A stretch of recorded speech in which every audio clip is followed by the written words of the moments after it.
मैं रेखा गुप्ता ईश्वर की शपथ लेती हूँ कि मैं विधि द्वारा स्थापित भारत के संविधान के प्रति सच्ची श्रद्धा और निष्ठा रखूंगी। नरेंद्र मोदी बीते कुछ टाइम से फुल फॉर्म में चल रहे हैं बॉस। बीते 6-8 महीने में उन्होंने अपने विरोधियों के अरमानों पर ऐसा बुलडोजर चलाया कि हरियाणा में कांग्रेस को मिट्टी में मिला दिया, महाराष्ट्र में दिग्गज शरद पवार और ठाकरे की पॉलिटिक्स को निपटा दिया और अब दिल्ली में केजरीवाल की पॉलिटिक्स का चैप्टर क्लोज कर दिया। लेकिन बॉस, मोदी शाह यही नहीं रुकने वाले। जो जो दिल्ली में हो रहा है उससे तो लग रहा है कि मोदी शाह केजरीवाल की पॉलिटिक्स की पिक्चर का ही पूरा दी एंड करने का प्लान बना चुके हैं। और न सिर्फ प्लान बना चुके हैं बल्कि उस पर एक्शन चालू हो गया है। आज आपको एक एक चीज बहुत गौर से इस चैप्टर में देखनी और समझनी चाहिए। भाई, दिल्ली में आज जो हुआ वो 2 महीने पहले तक तो कोई सोच भी नहीं सकता था, क्योंकि सबको लग रहा था कि ऐसा कैसे होगा, ये तो नामुमकिन है। लेकिन मोदी ने नामुमकिन को मुमकिन बना दिया। चुनाव से पहले तक चर्चा होती थी कि बीजेपी केजरीवाल को हरा कैसे पाएगी। भाई, दिल्ली बीजेपी की यूनिट ही एकजुट नहीं है, लोग यही बात करते थे। लेकिन आज आप देखिए कि बीजेपी की अपनी सरकार बन गई, अपना मुख्यमंत्री मिल गया। रामलीला मैदान में भव्य शपथ ग्रहण हुआ जिसमें प्रधानमंत्री नरेंद्र मोदी खुद पहुंचे। दिल्ली में अपना सीएम बनाना बीजेपी के लिए सपना ही था, क्योंकि 27 साल में जो नहीं हुआ वो नरेंद्र मोदी के राज में हुआ। इसलिए आज आप देखिए कि दिल्ली सीएम के शपथ ग्रहण में नरेंद्र मोदी बहुत रिलैक्स मूड में भी दिखे। पूरा हंसी मजाक चला है वहां पर। ये तस्वीरें आपको विस्तार से आगे दिखाऊंगा। एनडीए के सारे नेता आए, नरेंद्र मोदी सबके पास खुद जाकर बात कर रहे थे, हालचाल पूछ रहे थे। मतलब मंच पर मोदी पावर भी दिख गई। कुछ लोग भ्रम में थे कि 240 आया तो मोदी कमजोर पड़ गए। नरेंद्र मोदी ने दिल्ली चुनाव तक पिछले 8-10 महीने में दिखा दिया कि मोदी कमजोर पड़ने वाले व्यक्ति का नाम नहीं। आप यह बात भी समझ लीजिए कि नरेंद्र मोदी वो नेता है जो कभी रिलैक्स भी नहीं होते। अंदर ही अंदर नरेंद्र मोदी के दिमाग में मेगा प्लान बन चुका है। एक ऐसा मेगा प्लान जो बहुतों के लिए तूफान लाने वाला है। उसके बारे में आपको आगे बताऊंगा कि नरेंद्र मोदी के दिमाग में चल क्या रहा है, अमित शाह के दिमाग में चल क्या रहा है।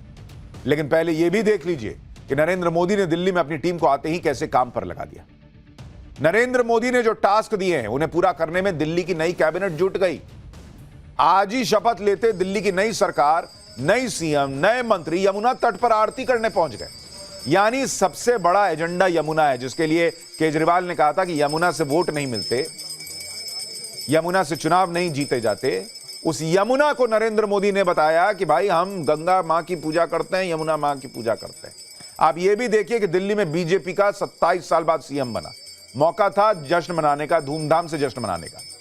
लेकिन नहीं बॉस, तुरंत ये लोग काम में लगे। जैसे ही शपथ ग्रहण हुआ उसके बाद सारे मंत्री सचिवालय पहुंच गए, फिर यमुना के किनारे आरती में चले गए। शाम को कैबिनेट की मीटिंग भी हो गई। किसको क्या विभाग मिला है अभी पूरी लिस्ट आपको बताऊंगा। परवेश वर्मा नाराज है नहीं है यह भी बताऊंगा। लेकिन एक बार दिल्ली की नई सरकार के पहले दिन का ट्रेलर देखिए, फिर नरेंद्र मोदी के मेगा प्लान के बारे में बताता हूं। जोरदार तालियों के साथ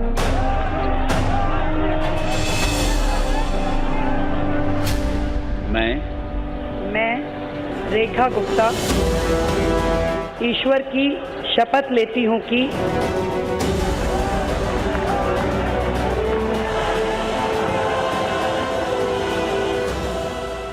मैया की, यमुना मैया की। 12 घंटे के अंदर ही प्रधानमंत्री मोदी की दिल्ली टीम काम पर लग गई। और ऐसा इसलिए भी हुआ क्योंकि उन्हें पीएम मोदी का मेगा प्लान पूरा करना है।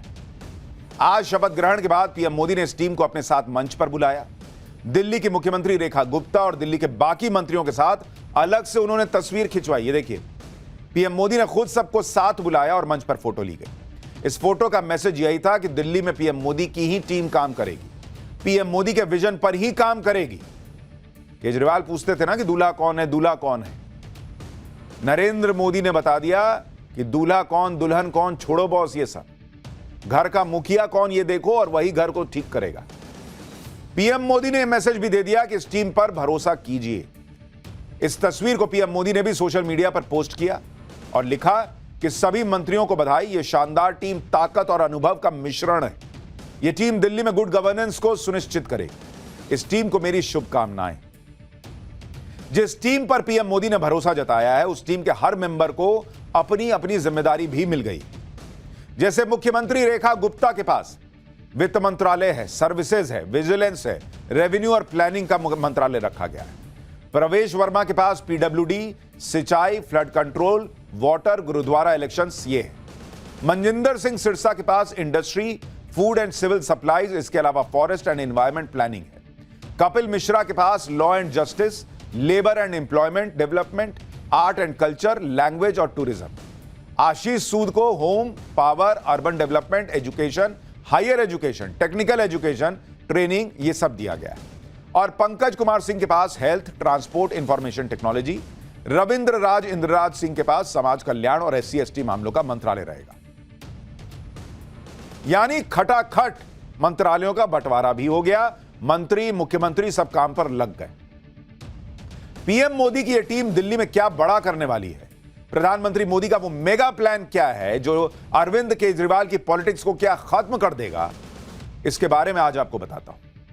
पीएम मोदी का यह मेगा प्लान है केजरीवाल की राजनीति को पूरी तरह से खत्म करने का। और जिस तरह पहले दिन से पीएम मोदी की टीम दिल्ली में जुट गई है, उस तरह से अगर 5 साल काम हो गया ना, तो केजरीवाल दिल्ली में कमबैक नहीं कर पाएंगे। लेकिन आप कहेंगे फिर पंजाब के लिए भी प्लान बन गया है, वो भी बताऊंगा। लेकिन पहले दिल्ली में कैसे केजरीवाल की पॉलिटिक्स खत्म होगी, इसको समझिए। जैसे केजरीवाल कहते थे कि दिल्ली में यमुना को साफ कर देंगे, कर तो पाए नहीं। अब अगर बीजेपी ने यह काम कर दिया तो फिर केजरीवाल कुछ कहने लायक नहीं रह जाएंगे, क्योंकि भाई केजरीवाल की जो छवि है ना, वो शीश महल के बाद और यमुना की गंदगी देखकर, कूड़े का पहाड़ देखकर, यह सब देखकर पब्लिक की नजर में एकदम ध्वस्त हो चुकी है। केजरीवाल को कमबैक करना है तो इमेज रिवाइव करनी होगी। इमेज होगी कैसे? क्योंकि बीजेपी ये काम करके दिखा देगी कि देखो हमने यमुना में करके दिखा दिया। पब्लिक कहेगी इसका मतलब केजरीवाल कर सकते थे, करते नहीं थे, हो नहीं पा रहा है, एलजी नहीं करने दे रही, अलग कहानी है। कर सकते थे, नहीं किया, ये बीजेपी साबित कर देगी, तो दिल्ली में केजरीवाल कमबैक नहीं कर पाएंगे। और इसीलिए आप देखिए दिल्ली के सारे नए मंत्री पहले दिन यमुना घाट पर आरती के लिए पहुंच गए। मैसेज साफ है, यमुना को साफ करने का संकल्प लिया है तो भैया हम उसमें लग गए। इसी तरह से कुछ और बड़े मुद्दे हैं जिन पर अगर काम हो गया तो केजरीवाल के लिए दिल्ली में जगह नहीं बचेगी। जैसे नई सरकार को दिल्ली की सड़कों को गड्ढों से मुक्ति दिलवानी, अगर ऐसा हो गया तो केजरीवाल की राजनीति पर गहरी चोट लगेगी। क्योंकि केजरीवाल दावा ही करते रह गए कि दिल्ली की सड़कों को लंदन की सड़कों से भी ज्यादा बेहतरीन बना देंगे, कर कुछ नहीं पाए। मोदी के मेगा प्लान में दिल्ली के लोगों को साफ पीने का पानी मुहैया करवाना भी शामिल है। इससे केजरीवाल की राजनीति पर पानी फिर जाएगा, क्योंकि 10 साल तक केजरीवाल सिर्फ कहते रहे कि वो पूरी दिल्ली में 24 घंटे साफ पानी देंगे, कर नहीं पाए या करना ही नहीं चाहते थे। जो भी रहा हो, पब्लिक को तो साफ पानी नहीं मिला ना। टैंकर माफिया घूमता रहा, वो शीश महल में आरओ का पानी पीते रहे। केजरीवाल यह भी वादा करते थे कि दिल्ली की अवैध कॉलोनीज को लंदन पेरिस जैसा बना दूंगा, उसमें भी नाकाम रहे। इसलिए मोदी के मेगा प्लान के तहत अगले 5 साल के अंदर दिल्ली के लोगों को जहां झुग्गी है वहां मकान स्कीम का लाभ मिलने वाला है। केजरीवाल पूरे 10 साल तक रोना ही रोते रहे कि केंद्र सरकार और एलजी उनकी सरकार को काम नहीं करने दे रहे। अब नरेंद्र मोदी यह सुनिश्चित करेंगे कि दिल्ली में बेहतरीन गवर्नेंस हो, कोई दिक्कत ना आए, क्योंकि अब दिल्ली में डबल इंजन की सरकार है। और एक बार पब्लिक को यह पता चल गया कि बॉस उधर मोदी और इधर बीजेपी की सरकार है तो दिल्ली का फायदा है, तो केजरीवाल के लिए पब्लिक खुद दरवाजा बंद कर देगी। फिर 5 साल बाद केजरीवाल की राजनीति का जो सबसे स्ट्रांग पॉइंट था वो था मुफ्त की रेवड़ियां, जो उनके वोट बैंक की बड़ी वजह थी। केजरीवाल कहते थे कि बीजेपी आई तो फ्रीबीज बंद कर देगी, लेकिन पीएम मोदी पहले ही कह चुके हैं कि दिल्ली में कोई भी कल्याणकारी योजना बंद नहीं होगी, बल्कि बेहतर तरीके से लागू होगी। यानी केजरीवाल का हर जो दाव था उस पर बीजेपी और नरेंद्र मोदी, अमित शाह मिलकर पानी फेर रहा है। अगर ये सारे काम बीजेपी ने दिल्ली में कर दिए तो अभी जैसे दिल्ली में आम आदमी पार्टी की सरकार खत्म हुई है, वैसे ही आम आदमी पार्टी की पॉलिटिक्स भी खत्म हो जाएगी। क्योंकि केजरीवाल की पूरी राजनीति ही दिल्ली को वर्ल्ड क्लास बना देने के सपने बेचने पर टिकी हुई थी। केजरीवाल ने साल 2017 में दावा किया था कि वो 1 साल के अंदर अंदर दिल्ली को लंदन बना देंगे, लेकिन केजरीवाल तो 8 साल बाद भी अपना वादा पूरा नहीं कर पाए। अगर बीजेपी ने विकसित दिल्ली वाले दावे को पूरा करके दिखा दिया तो फिर दिल्ली में आम आदमी पार्टी की वापसी का कोई चांस ही नहीं बचेगा। और आज शपथ लेने के बाद मुख्यमंत्री रेखा गुप्ता ने बता दिया कि दिल्ली से केजरीवाल की पॉलिटिक्स को खत्म करने का जो मेगा प्लान मोदी ने तैयार किया है, उसे लागू करने में वो देर नहीं लगाएंगे। सुनिए एक बार फिर बताता हूं, केजरीवाल के लिए संकट दिल्ली में नहीं, पंजाब में भी खड़ा होने वाला है। जो मिशन विकसित दिल्ली का है उसको पूरा करने के लिए लगातार काम किया जाएगा।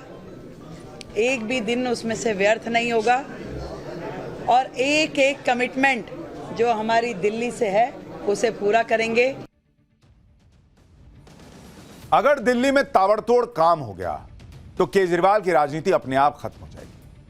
तभी तो आज शपथ ग्रहण समारोह के दौरान जिस स्टेज पर पीएम मोदी बैठे थे उसके पीछे भी बड़े बड़े अक्षरों में विकसित दिल्ली शपथ ग्रहण लिखा हुआ था। यानी आज दिल्ली में सिर्फ बीजेपी सरकार ने शपथ नहीं ली बल्कि दिल्ली को विकसित शहर बनाने की शपथ ली गई। आप देखिए पीछे कितना बड़े बड़े में विकसित दिल्ली शपथ ग्रहण समारोह लिखा है। लेकिन विकसित दिल्ली का टारगेट तब तक पूरा नहीं हो सकता जब तक कि यमुना नदी साफ ना हो जाए। मतलब क्या आप कल्पना कर सकते हैं कि दिल्ली लंदन जैसा बन जाए लेकिन यमुना नदी लंदन की टेम्स नदी जैसी ना हो, ना सुंदर हो वैसी, ना साफ हो? यह बात प्रधानमंत्री मोदी जानते हैं, इसलिए उन्होंने दिल्ली सरकार को सबसे पहला टारगेट यमुना को साफ करने का दिया। क्योंकि पीएम मोदी को पता है अगर उन्होंने दिल्ली में यमुना की सफाई कर दी तो आम आदमी पार्टी की राजनीति भी साफ हो जाएगी। 8 फरवरी को बीजेपी की जीत के साथ ही ऐलान कर दिया गया था कि यमुना की सफाई टॉप प्रायोरिटी पर होगी और अब वो होती दिख रही है। पीएम मोदी को पता है कि यमुना को साफ करना इतना आसान काम नहीं है, लेकिन मोदी अब ज्यादा देर करने के मूड में नहीं है। इसलिए उन्होंने दिल्ली सरकार को 1 साल के अंदर यमुना को साफ करने का टारगेट दिया। मुख्यमंत्री भी इसको लेकर सीरियस है। आज शपथ लेने के बाद सीएम रेखा गुप्ता दिल्ली में यमुना के घाट पर अपनी पूरी कैबिनेट को लेकर पहुंची। आज मां यमुना की आरती करते हुए हमने फिर से उस संकल्प को दोहराया जो हमारी प्राथमिकता रहेगी। मां यमुना को फिर से उनके पुराने साकार स्वरूप में लेके आना, साफ सुथरा करना, दिल्ली को वो यमुना माई का फिर से आशीर्वाद देना जिसके वो अधिकारी हैं। यमुना की सफाई हमारी प्राथमिकता, उसके लिए जो साधन संसाधन लगाने होंगे उस पे पूरे लेआउट प्लान के साथ में काम किया। शीश महल भी एक एजेंडा है जिसकी फाइल खुलेगी और इसके अलावा और भी कई फाइलें खुलनी जो केजरीवाल की मुसीबत बढ़ाने वाली।